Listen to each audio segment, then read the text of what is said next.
आपने कभी ऐसी ज़मीन देखी है जहाँ सफ़ेद नमक की परत जम जाती है, या फिर ऐसे बीहड़ जहाँ कभी उपजाऊ भूमि थी लेकिन आज गहरी खाइयाँ बन चुकी है। उत्तर प्रदेश में हर मिट्टी खेती के लिए एक जैसी नहीं होती। कहीं मिट्टी पानी रोक लेती है तो कहीं पानी बिल्कुल नहीं रुकता। कहीं हवा मिट्टी को उड़ा ले जाती है और कहीं मिट्टी धीरे धीरे अपनी उर्वरता खो देती है। इस वीडियो में हम जानेंगे उत्तर प्रदेश की अन्य महत्वपूर्ण मिट्टियों के बारे में, मिट्टी से जुड़ी प्रमुख समस्याएं और उनके संरक्षण के उपाय। अब तक हमने भाबर, तराई, जलोढ़, विंध्यन, बुंदेलखंड और अरावली मिट्टियों का अध्ययन किया, लेकिन इनके अलावा भी उत्तर प्रदेश में कुछ स्थानीय मिट्टी पाई जाती है जिनके प्रश्न अक्सर प्रतियोगी परीक्षाओं में पूछे जाते हैं। तो सबसे पहले इन्हें समझते हैं। सबसे पहले बात करेंगे मंड मिट्टी की। यह मिट्टी मुख्यतः पूर्वी उत्तर प्रदेश में पाई जाती है। इसके प्रमुख जिले हैं गोरखपुर, बस्ती, महाराजगंज, सिद्धार्थनगर, गोंडा। इन मिट्टी की विशेषताएं हैं कि दोमट प्रकृति, कुछ भाग इनके रेतीले होते हैं, चूना युक्त होती हैं, पानी को अधिक समय तक रोकने की क्षमता इनमें होती है। यही कारण है कि यहाँ अच्छी खेती संभव होती है। दूसरी है बंजर मिट्टी। बंजर मिट्टी में कैल्शियम की मात्रा कम होती है, इनकी बनावट बलुई दोमट होती है, पोषक तत्व कम होने के कारण इनकी उत्पादकता भी कम रहती है। तीसरी है डूब मिट्टी। डूब मिट्टी नदी किनारे के जल भराव वाले क्षेत्रों में पाई जाती है। अधिक नमी के कारण यहाँ सामान्यतः खेती करना कठिन होता है।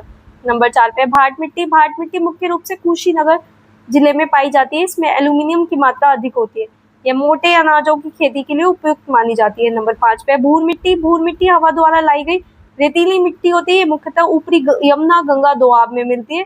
रेतीली होने के कारण इसमें अधिक समय तक पानी नहीं रुकता। नंबर 6 पे माड़ मिट्टी।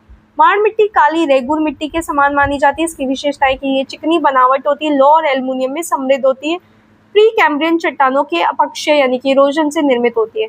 ये दक्षिणी उत्तर प्रदेश के पश्चिमी भागों में पाई जाती है। नंबर 7 पे टर्शरी मिट्टी। ये मिट्टी शिवालिक की तलहटी में पाई जाती है। ये चाय की खेती के लिए उपयुक्त मानी जाती है। उत्तर प्रदेश की कई मिट्टियां स्थानीय नामों से भी जानी जाती है, जैसे जलोढ़ मिट्टी, जलोढ़, काप, खादर, कछारी, दोमट, मटियार, भांगर को उपराहार, दोमट, बलुई दोमट। लवणीय मिट्टी को रे, ऊसर, कलर, थूर। विंध्यन मिट्टी को भोंटा। बुंदेलखंड की काली मिट्टी मार, काबर, रेगुर, काली कपास मिट्टी। बुंदेलखंड की लाल मिट्टी को पड़ुआ, राकर। इन स्थानीय नामों से अक्सर प्रश्न पूछे जाते हैं।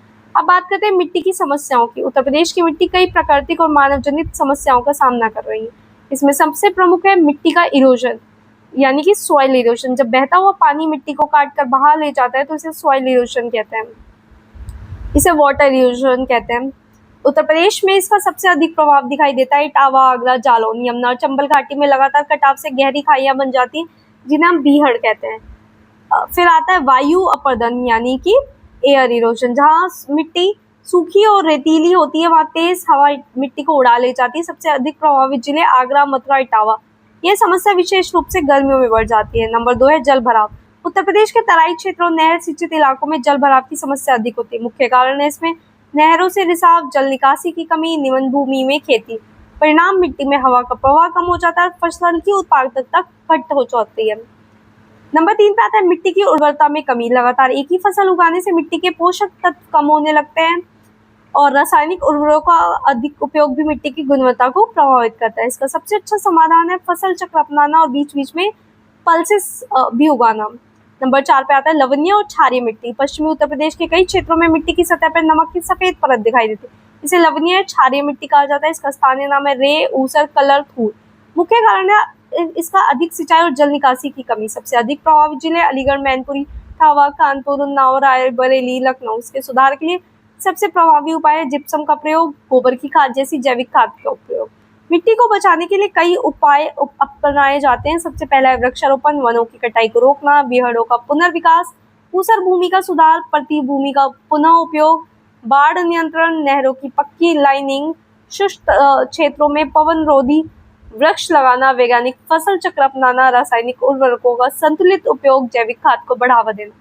इन उपयोगों से मिट्टी की गुणवत्ता लंबे समय तक सुरक्षित रखी जा सकती है। आज हमने उत्तर प्रदेश की अन्य महत्वपूर्ण मिट्टियां, उनके स्थानीय नाम, मिट्टी की प्रमुख समस्याएं और संरक्षण के उपायों को विस्तार से समझा।